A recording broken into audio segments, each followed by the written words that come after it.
Merhaba psikoloji severler, nasılsınız? Bugün sizlerle araştırma sonuçlarıyla kanıtlanmış 5 şaşırtıcı psikolojik bilgiyi paylaşacağım. Hazırsanız başlayalım. Ağlayan birini gördüğünüzde ya da canı yanan birini gördüğünüzde sizin de yüzünüzün buruştuğunu fark ettiniz mi? Sanki adeta biz de onunla aynı duyguyu paylaşıyormuşuz gibi birdenbire ifademizde bir değişim olur. Bazılarında bu değişim mikro düzeydedir, bazılarında ise biraz daha fazladır. İnsanlarla iletişim kurduğumuzda bir süre sonra onların yüz ifadelerini ve beden dillerini taklit ettiğimizi biliyor musunuz? Diyelim ki bir arkadaşınla bir kafede oturuyorsun. Arkadaşın saçlarıyla oynamaya başladı. Bir süre sonra sen de elini kafana doğru götürürsün. Ya da arkadaşın belki geriye doğru yaslandı ya da ileriye doğru geldi. Bir süre sonra sen de bir bakarsın ki o geriye doğru yaslanmışsa sen de geriye doğru yaslanıyorsun. O ileriye doğru gelmişse sen de ileriye doğru geliyorsun. Tüm bunlar farkında olmadan, bilinç dışı bir şekilde yaptığımız hareketler. Fark etmeden bir süre sonra karşı tarafı gerçekten de taklit etmeye başlıyoruz. Bu arada bekarlara güzel bir ipucu vereyim. Eğer karşı taraf sizden hoşlanıyorsa sizi daha çok taklit eder. Evet, olumlu duygular hissettiğimiz insanları daha fazla taklit etme eğilimindeyiz. Ama yine de bu bilgiden yola çıkarak hemen gidip bir gelinlik ya da damatlık modeli bakmanızı önermiyorum. Çünkü bu olumlu duygu arkadaşça bir olumlu duygu da olabilir. Peki neden insanları taklit ediyoruz? Beynimizin ön kısmındaki sinir hücrelerinden bir kısmı, ki bunlara ayna nöronlar adı veriliyor, karşı tarafın hareketlerini taklit etmekten sorumlu. Böylelikle insanların duygularını okuyabiliyoruz ve onlarla empati kurabiliyoruz. Üstelik bu sonradan kazanılan değil, doğuştan bir özelliğimiz. Görünen o ki doğuştan sadece karşı tarafın beden dilini değil, duygularını da taklit etme eğilimindeyiz. Farkına varmadan başkalarının ruh hallerinden derinden etkilendiğimizi biliyor muydunuz? Adeta onların duyguları bize bulaşıyor. Araştırmacılar buna duygusal bulaşma diyorlar. Yapılan bir deneyde ağlayan bir bebeğin sesi kaydediliyor. Ardından bebek mutlu olduğu bir anda kendisine kendi ağlama sesi dinletiliyor ve bebek hiçbir tepki vermiyor.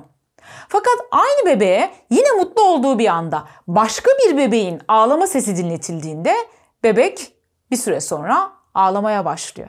Ayna nöronlarımız sayesinde sadece karşı tarafın beden dilini taklit etmekle kalmıyoruz. Aynı zamanda bilinç dışı düzeyde onların duygularını da taklit ediyoruz.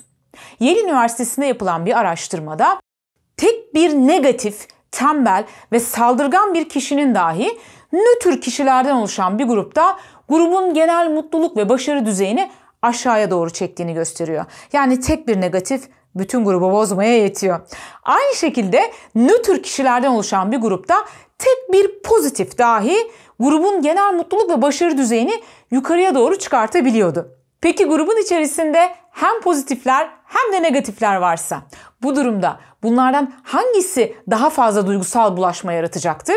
Buna bakıldığında ise sonuç maalesef negatiflerin daha fazla duygularını bulaştırdığını gösteriyor. Aslında bu sonuç çok şaşırtıcı değil. Çünkü evrimsel olarak negatif duygulara karşı daha hassasız. Çünkü negatif duygular yaşamın devamını sağlayabilmek, tehlikelere karşı korunmak ve tedbir alabilmek için daha öncelikli. Duygusal bulaşma o kadar güçlü ve o kadar otomatik bir tepki ki bazen farkında olmadan düşmanımızı ya da rakibimizi bile taklit edebiliyoruz duygusal olarak. Yapılan bir araştırmada takım taraftarlarının rakip takımın taraftarlarının mutluluğunu ve coşkusunu gördüğünde milisaniyelik bir düzeyde mutluluk duygusunu yaşadığını gösteriyor. Tabii ki bu durum çok kısa sürede gerçekleşiyor. Hemen ardından bilinç devreye giriyor ve bunun aslında o kadar da mutlu olunamayacak bir şey olduğunu kavrayan bilinç tekrar eski duygu durumuna geri dönüyor. Görünen o ki duygularımız sosyal medya aracılığıyla da bulaşıyor. Haziran 2014'te PNAS'te yayınlanan bir çalışma Facebook kullanıcılarının paylaşımlarını inceliyor.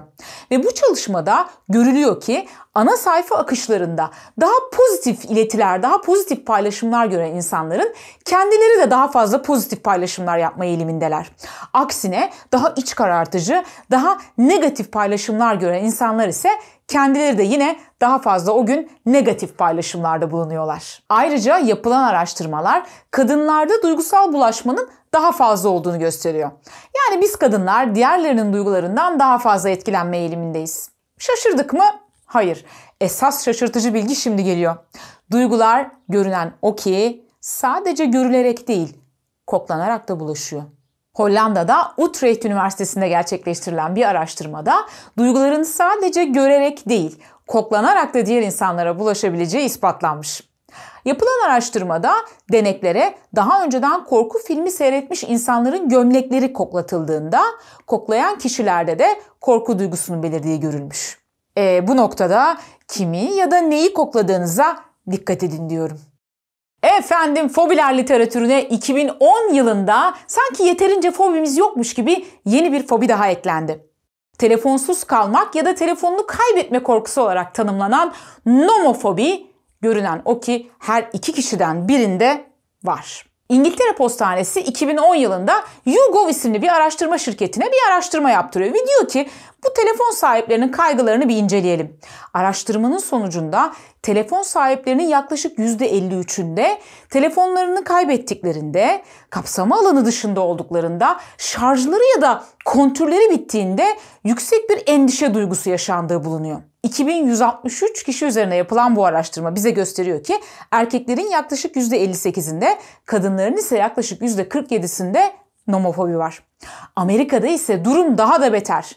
Kişilerin yaklaşık %66'sı nomofobiden muzdarip. Acaba bizim ülkemizde durum ne? Amerika'da yapılan araştırmaya katılanlardan %65'i yani neredeyse 3 kişiden ikisi geceleri cep telefonlarıyla beraber uyuduklarını itiraf ediyor. Yaklaşık %34'ü ise partnerleriyle cinsel yakınlık sırasında cep telefonu çalarsa açacaklarını itiraf ediyor. Araştırmada her 5 kişiden biri ise bir hafta boyunca telefonsuz kalmaktansa işe ayakkabısız yürüyerek gitmeyi tercih edeceklerini söylüyor. Kucaklaşma hormonu olarak da bilinen oksitosini aşk, sevgi, güven ve bağlılıkla ilişkilendiriyoruz. Ve oksitosin hormonu sarıldığımızda doğal olarak salgılanır. Yani kendini kötü mü hissediyorsun? Hemen git birine ya da bir şeye sarıl. Yani sevgilin olur, annen baban olur, kedin köpeğin olur. Birine sarıl, göreceksin ki kendini daha iyi ve daha güvende hissetmeye başlıyorsun.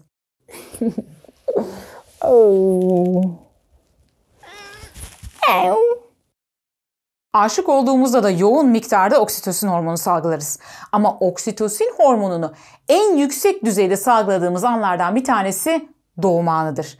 Belki de o yüzden o sürekli ağlayan, uyumak nedir bilmeyen ve sürekli bir şeyler talep eden minik şeye görür görmez aşık oluyoruz ve tüm zahmetine rağmen ona bakmaya devam ediyoruz. Oksitosini en çok bloke eden durumlar ise stres, çocukluk travmaları, duygusal ihmal ya da taciz gibi durumlar. Oksitosin seviyesi daha düşük olan kişilerin aldatmaya daha meyilli oldukları görülüyor. 2012 yılında yapılan ve Journal of Neuroscience'da yayınlanan bir araştırmaya göre burunlarından spreyle oksitosin seviyesi yükseltilen erkeklerin aldatmaya daha az meyilli oldukları görülmüş. Alışveriş listesine hemen ekleyelim. Oksitosin spreyi alınacak. Efendim sabahları daha ahlaklıyız gibi gözüküyor. Yapılan bir çalışmada kişilerin yorgun olduklarında daha fazla öz denetim sahibi olduklarını ve yalan söylemeye ve hile yapmaya daha fazla meyillendiklerini gösteriyor. 2013 yılında yapılan bir çalışmada deneklere verilen görevlerde, deneklerin öğleden sonra verilen görevlerde daha fazla etik dışı davrandıkları görülmüş. Bazı araştırmacılar bunu azalan kan şekerine ve sirkadyen ritmimize bağlıyorlar. Görünen o ki enerjimiz düştükçe kendimizi daha yorgun hissetmeye başlıyoruz. Daha yorgun hissettikçe ise yalana dolana yani daha kibar bir ifadeyle etik dışı davranmaya biraz daha fazla meyilleniyoruz. Eğer bu videoyu sonuna kadar izlediysen muhtemelen psikoloji bilimi senin de ilgini çekiyor. Kanalımızın daha fazla sayıda kişiye ulaşmasını ve daha da gelişmesini istiyorsan alta yorum yapmayı, abone olmayı ve sosyal medya hesaplarında videolarımızı paylaşmayı unutma. Yeni videolarda görüşmek üzere, hoşça kal.